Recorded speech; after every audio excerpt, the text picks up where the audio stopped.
Have you ever wondered what the different types of oak do to whiskeys while it's aging? Stick around today. That's what we're going to dive into on today's video.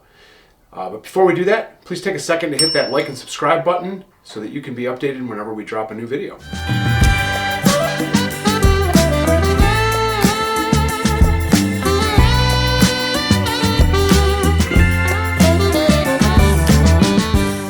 I'm Tim from Elma Wine and Liquor. I'm here today to delve into the world of whiskey aging and what the different species of oak do to the whiskey as it ages. So you may be aware, or maybe you're not, that there are over 500 different species of oak tree in the world. Slight variations, big variations, a lot of it's geographical in nature, but every one of those different types of trees has different characteristics. And so when those trees are cut down and turned into barrels for aging of whiskey or wine, they all impart slightly different characteristics. So today I'm going to jump into 4 different varieties and how they're used, what kind of whiskey they're used for, and what those flavors do. We're going to start off right here in the US with American oak. American oak tends to impart a lot of vanilla, a little bit of coconut, some toasty notes to it as well. It gives it kind of an amber hue, and it is, those characteristics come across in both the aroma and the palate as well. One of the other things that American oak has a lot of is lactones, which think about that word lactones, very close to lactose. It gives it a more creamy and rich texture to the whiskey as it ages. So the vanillins and the lactones, creamy vanilla, is what a lot of that oak gives off in the aging process. And then that toasty, sometimes you get that coconut, but think sweeter characteristics. The other thing with American oak is that it has a very dense grain structure. So there's less oxygen is getting in and out of the whiskey. It just leads to some more complex flavors and richer flavors. The American oak is typically used in bourbon, and bourbon has to use American oak for it to be called bourbon. American whiskeys use it, but then a lot of those used bourbon barrels of American oak head over to Scotland and the Caribbean and Mexico for Scotch. Ireland uses them a lot as well.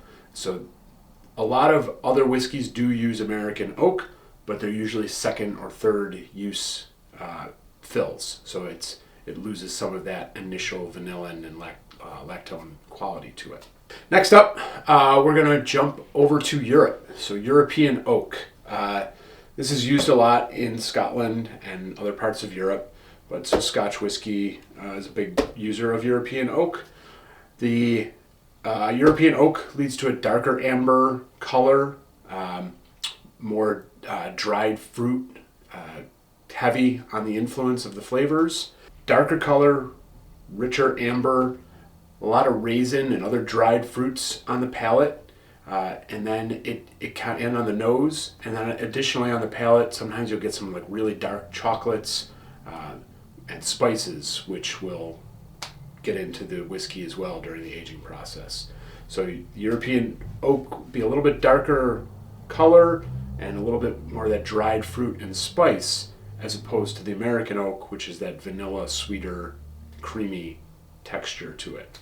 Jumping over to Japan, Japanese whiskey a lot of times will also use old American oak barrels, but they sometimes use their own species of oak called mizunara, which is much more rare. Japan's climate, geography doesn't really lend itself to growing massive oak trees. So the mizunara oaks are a little bit smaller, take a lot longer to grow to maturity where they can harvest them for staves for barrels. So a lot of times you'll see, when you see mizunara oak aging on a product, it will come with a little bit of a higher price tag because of that oak is a little bit more rare. In terms of the style, it's going to be a little bit lighter on the color. It doesn't impart such a dark, rich, heavy color on it. but it does have a lot of unique spices, incense, cloves, cinnamon, those types of spices that the European and American oaks don't often put onto the whiskey. So it's a little bit more intense, definitely a different flavor profile if you've never had it, but very unique and very interesting, definitely worth a try. And then the last one we're going to talk about today, and again, remember there are hundreds of different species. Not all of them are used for barrels, but there are definitely more out there. But the last one for today is our French oak. So you'll also see French oak used a lot in the wine world because France is such a dominant wine growing region. But the French oak is going to be somewhat comparable to the European. Dark amber colors, tannic, going to give you a lot of that dried fruit, dried spice flavors to it. And yeah, that tannic, a little bit more tannic feel than the American or the Japanese will. So makes for an interesting whiskey as well. Definitely a little bit different style. Very fun thing to do sometime. If you ever have a couple different bottles of whiskey around, figure out which oak finishing they used and compare them side by side.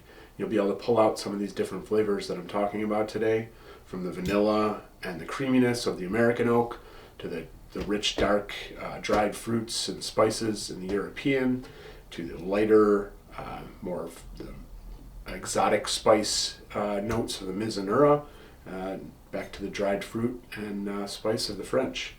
Definitely worth a try. Encourage you to try them all. If you've had another type of oak, please let us know in the comments below. Really like to hear your experiences with how oak aging impacts the whiskey that you like or don't like. If you have any questions, please feel free to let us know. Thank you very much for watching. Look forward to seeing you again soon. And don't forget to hit that subscribe button on your way out. Cheers.